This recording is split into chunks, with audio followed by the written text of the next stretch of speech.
రాదు, మా దగ్గర లేదు, ఏం చేస్తారంటాడు. చేత కాకపోతే దిగిపో, అదేందో మేము చేస్తాం. మా డబ్బు ఇది, మీరు ఇస్తున్నటువంటి భిక్ష కాదు, మా డబ్బు.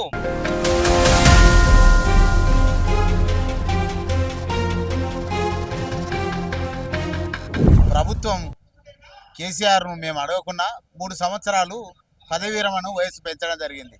ఆ రోజు మేము వ్యతిరేకించినాం. నిరుద్యోగులకు వయసు దాటిపోతున్నదంటే చాలామంది కూడా వ్యతిరేకించినప్పటికీ కూడా ఆయన ఆర్థిక ప్రయోజనాలు ఇవ్వలేక 3 సంవత్సరాలు పొడిగించాడు. ఆ తర్వాత వచ్చే ప్రభుత్వం చూసుకుంటుందని వదిలిపెట్టాడు. వచ్చే ప్రభుత్వం కూడా మేము త్వరలో ఇస్తామని చెప్పి మేము దాపెట్టుకున్న పైసలే, ప్రభుత్వం నుంచి అదనంగా కోరేటివి ఏవి లేవు. మా గ్రూప్ ఇన్సూరెన్స్ కానీ, తర్వాత ప్రావిడెంట్ ఫండ్ కానీ, ఇవన్నీ కూడా మేము నిల్వ చేసుకున్న డబ్బులే మాకి అనేక ఆ డబ్బులు వేరే రంగంలో వినియోగించి అనేక ప్రభుత్వ ఉచిత పథకాలు పెట్టి మేము చేస్తున్న మా సొంత 33 ఏళ్ళ శ్రమను దోచుకొని మాకు రావాల్సిన బకాయిలు లేక చాలా ఇబ్బంది చేస్తున్నాడు.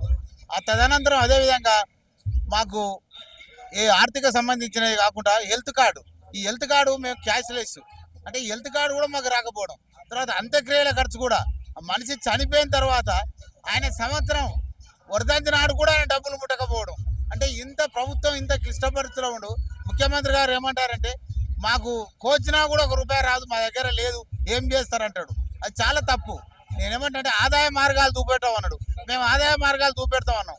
మీకు కావాల్సింది ఎక్కడెక్కడో అమ్ముతున్నాడు కోకపేటల భూములు, అట్లా కాకుండా ఇక్కడ ఇందిరా పార్క్ ఉంది, ఈ వరుస తీసుకో, షాపులు చేయి, అంటే ప్రతి దగ్గర ఆదాయ మార్గాలు చాలా ఉన్నాయి. నువ్వు ఇచ్చిన హామీలు అమలు చేయలేక మమ్మల్ని అడుగుతున్నాడు. చేత కాకపోతే దిగిపో, అదేందో మేము చేస్తాం. నువ్వు అధికారంలో ఉండి మమ్మల్ని ఆదాయ మార్గాలు అంటే కూడా అవి కూడా చెప్పడం జరిగింది. కానీ ప్రభుత్వం ఏంటంటే అనేక ఉచిత పథకాలు చేసి ఓటు బ్యాంక్ రాజకీయం చేస్తూ 33 ఏళ్ళు చేసిన మా శ్రమను దోచుకొని మాకు న్యాయంగా రావాల్సిన ఆర్థిక సౌలభ్యాన్ని ఇవ్వకుండా మాకు అనేక మందిని ఇబ్బంది చేయడం. ఈ సందర్భంలో మా రిటైర్డ్ ఉద్యోగులు దగ్గర 50 మంది చనిపోయారు. వాళ్ళ వ్యాధులు, ఈ వయసులో వాళ్ళకు వచ్చే వ్యాధులు చూపించుకోకపోవడం, పిల్లల పెళ్లిళ్ళు చేయలేకపోవడం, ఇంటి అప్పులు తీర్చలేకపోవడం, చాలా ఇబ్బందులు పడి వాళ్ళు వ్యాధుల బారి పడి మరణించారు. అప్పుడు కూడా ప్రభుత్వం కూడా కొద్ది కూడా కరకరించాలి.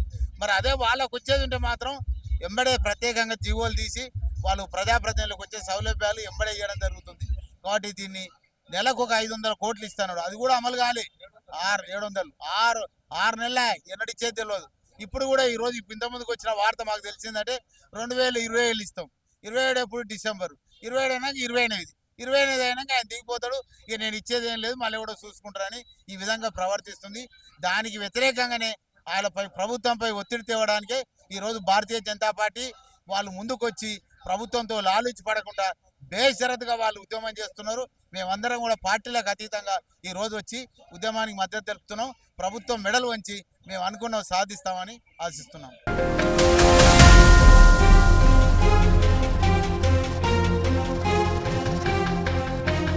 ప్రభుత్వంకి వెళ్ళి ఇచ్చేటువంటి ఉచిత డబ్బులు ఏం కావు. అతను సుమారుగా 35 నుంచి 40 సంవత్సరాల సర్వీస్ చేసి తన సేవా కాలంలో పోగు చేసి ఎన్నికేసుకున్నటువంటి డబ్బును రకరకాలుగా టీఎస్జీఎల్ఐ అంటారా, లేకపోతే జీపీఎఫ్ అంటారా, ఈఎల్స్ అంటారా, ఇట్లా రకరకాల రూపంలో మరి వెనకేసుకున్నటువంటి డబ్బును నేటికి కూడా సుమారుగా 22 మాసాలు అయినప్పటికీ కూడా ఇవ్వక మరి మా విశ్రాంత ఉపాధ్యాయులు, ఉద్యోగస్తులు చాలా మంది సుమారుగా 50 పైచిలకు మరి దుర్మరణం చెందినటువంటి సందర్భాలు ఉన్నాయి. మరి దీనికి అంతటి కూడా సుమారుగా 54-55 మంది చనిపోయారు. వాళ్ళ మరణాలకు ప్రభుత్వమే కారణము. ఎందుకనంటే డబ్బులు లేక, వాళ్ళు ట్రీట్మెంట్ చేయించుకునే పరిస్థితి లేక, తర్వాత వాళ్ళ పిల్లలకు పెళ్లిళ్ళు చేసిన అప్పులు తీర్పలేక, ఇంటి కానీ లేదా పర్సనల్ వ్యక్తిగత లోన్లు తీసుకొని వాటిని తిరిగి చెల్లించే పరిస్థితి లేక చనిపోయినటువంటి కారణాలు. మరి ఈ మరణాలకు ప్రభుత్వమే బాధ్యత వహించాల్సినటువంటి పరిస్థితి ఉంది. వీళ్ళ మీద అసలు కోర్టులో కేసేయాలి. హత్య కింద మా ఉపాధ్యాయులు కానీ ఇతర ఉద్యోగస్తులను వాళ్ళు చనిపోయారు కాబట్టి వాళ్ళని హత్య చేసింది ప్రభుత్వమే అని చెప్పేసి నేను కరాఖండి చెప్పదలుచుకున్నాను. ఎందుకంటే దీంతో పాటు ఈ యొక్క రావాల్సినటువంటి బెనిఫిట్సే కాక ఎక్కడ కూడా మన దేశ స్వాతంత్ర భారతంలో 5-6 డిఏలు పెండింగ్ లో ఉన్నటువంటి సందర్భాలు ఎక్కడ లేవు. ఇది ఈ నెలతో 6వ డిఏ పెండింగ్ లో ఉంటే మొన్ననే ఒకటి బిచ్చ వేసినట్టుగా 1 డిఏ వచ్చింది. ఆ 1 డిఏ కూడా మళ్ళా 1 నెల ఈ బకాయిలు మొత్తం కూడా పెండింగ్ లో పెట్టి ఈ 1 నెల నుంచే ఇంప్లిమెంట్ చేస్తూ 29 నెలలుగా దాన్ని ఇన్స్టాల్మెంట్ కింద ఇచ్చే దుస్థితిలో ఉన్నాం మనం ఇప్పుడు. గతంలో ఈ ప్రభుత్వం వచ్చిన తర్వాత 2 డిఏలు ప్రకటించారు. ఆ 2 డిఏలు ఒకటి 18 అని ఇంకోటి 28 మాసాల ఇన్స్టాల్మెంట్లు అని చెప్పేసి అవి కూడా మాకు రావట్లేదు. మరి కొంతమందికి వస్తున్నాయని విన్నాం కానీ మాకైతే మా మైనార్ జిల్లా వాళ్ళకు ఉమ్మడి మైనార్ జిల్లా వాళ్ళకు రావట్లేదు. ఆ ఇన్స్టాల్మెంట్లు కూడా రావట్లేదు. ఇంతటి దౌర్భాగ్యమైనటువంటి పరిస్థితిలో మరి ప్రభుత్వం ఏం చేస్తున్నట్టు? ప్రభుత్వము లేని పరిస్థితిలో ప్రభుత్వం దగ్గర డబ్బు లేకపోయినట్లయితే నీవు ఆడంబరాలు ఎందుకు? ఈ ఆడంబరాలు వైభవాలు ఇవన్నీ ఎందుకు అనుభవించాలి? ఎందుకు చేయాల్సి వస్తుంది?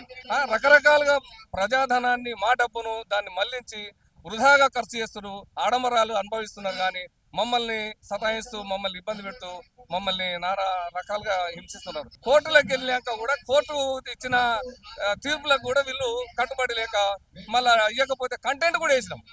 కంటెంట్ వేస్తే కూడా దానికి రిప్లై లేదు.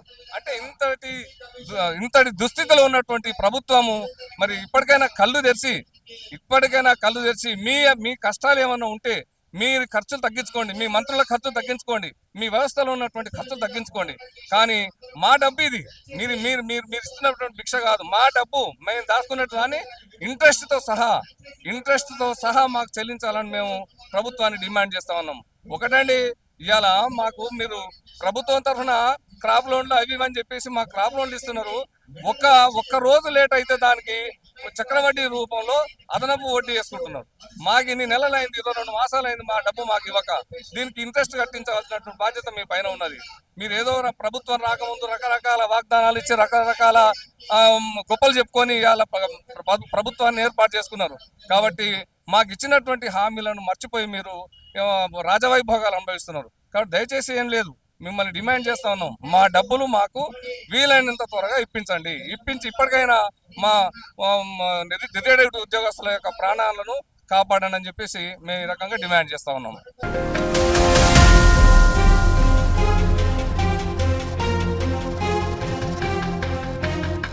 ఎవరికి సకాలంలో వాళ్ళు పెట్టుకున్నటువంటి బిల్లులు రాక చాలా ఒడిదొడుకులను ఎదుర్కొంటున్నారు. పెండింగ్ బిల్లులన్నీ కూడా పెండింగ్లో ఉన్నాయి. పిఆర్సి బకాయిలే కానీ, 5 డిఏలే కానీ, మెడికల్ బిల్లులే కానీ అన్నీ ఏది చూసినా పెండింగ్లోనే ఉన్నాయి. ప్రభుత్వం ఇస్తున్నది ఏంటి అంటే నెల జీతం ఒక్కటి మాత్రం ఇస్తుంది. కనుక ప్రభుత్వం వెంటనే స్పందించి తప్పకుండా ప్రతి ఉద్యోగస్తుని, విశ్రాంత ఉద్యోగస్తులవి అందరివి కూడా పెండింగ్ బిల్లులను వెంటనే చెల్లించాలి. ఇప్పుడు 5 డిఏలు పెండింగ్లో ఉన్నాయి. కేంద్ర ప్రభుత్వం తీసుకున్నట్టయితే ఎప్పటి డిఏ అప్పుడు చెల్లిస్తుంది. రాష్ట్ర ప్రభుత్వం 5 డిఏలు పెండింగ్లో ఉన్నాయి. పిఆర్సి ఏరియర్స్ తీసుకున్నట్టయితే సిపిఎస్ ఉద్యోగులవి దాదాపు 12 నెలల బకాయిలు ఉన్నాయి. అదేవిధంగా డిఎస్జిఎల్ఐ పార్ట్ ఫైనల్స్ కానీ, ఫైనల్ పేమెంట్స్ కానీ దాదాపు 2023 నుంచి చెల్లించాలి. అదేవిధంగా విశ్రాంత ఉద్యోగుల కమిటేషన్ చాలా మందికి 2022 నుంచి చెల్లించాల్సి ఉంటుంది. కనుక 2022 నుంచి కూడా ఇప్పటి వరకు బకాయిలు రాని విశ్రాంత ఉద్యోగులు ఉన్నారు.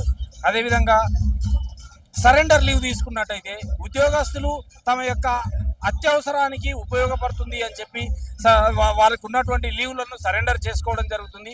సరెండర్ లీవ్ ఇప్పటి వరకు కూడా 2023 సంవత్సరం నుంచి ఇప్పటి కూడా ప్రభుత్వం చెల్లించడం లేదు. ఈ విధంగా చెప్పుకుంటూ పోతే కొన్ని వేల కోట్ల బకాయిలు ఉద్యోగస్తులకు, ఉపాధ్యాయులకు చెల్లించవలసి ఉన్న అవసరం ఉంది. అదేవిధంగా మనకు ప్రభుత్వం 2023 జూలై నుంచి అమలు చేయాల్సినటువంటి పిఆర్సీని ఇప్పటికీ కూడా దాదాపు జూలై వస్తే 3 సంవత్సరాలు అవుతుంది. 3 సంవత్సరాల పాటు ఉద్యోగస్తులు చాలా నష్టపోయినట్టే. కనుక పిఆర్సీని వెంటనే అమలు చేయాలి. 5 డిఏలను విడుదల చేయాలి. ఇంకోటి హెల్త్ స్కీమ్ అండి. మెడికల్ బిల్లులు ఉద్యోగస్తులు ఎవరైనా కానీ హాస్పిటల్లో జాయిన్ అయ్యి రియంబర్స్మెంట్ బిల్స్ సబ్మిట్ చేస్తే కనీసం మెడికల్ రియంబర్స్మెంట్ బిల్లులు కూడా అది బిల్లును చేయడానికి సంవత్సరం పడుతుంది, ప్రభుత్వం చెల్లించడానికి సంవత్సరం పడుతుంది. ఆ విధంగా కాకుండా ఈహెచ్ఎస్ తెలంగాణ వ్యాప్తంగా ఉన్న అన్ని సూపర్ స్పెషాలిటీ హాస్పిటల్లో కూడా ఈహెచ్ఎస్ను అమలు చేయాలి. ప్రతి ఒక్కరికి కూడా నాణ్యమైనటువంటి మనకు వైద్యాన్ని అందించాలి అని చెప్పి ప్రభుత్వాన్ని కోరుచున్నాము. టీచర్స్ సమస్యల పైన నేను 3 రకాలుగా వర్గీకరించాలనుకుంటున్నాను.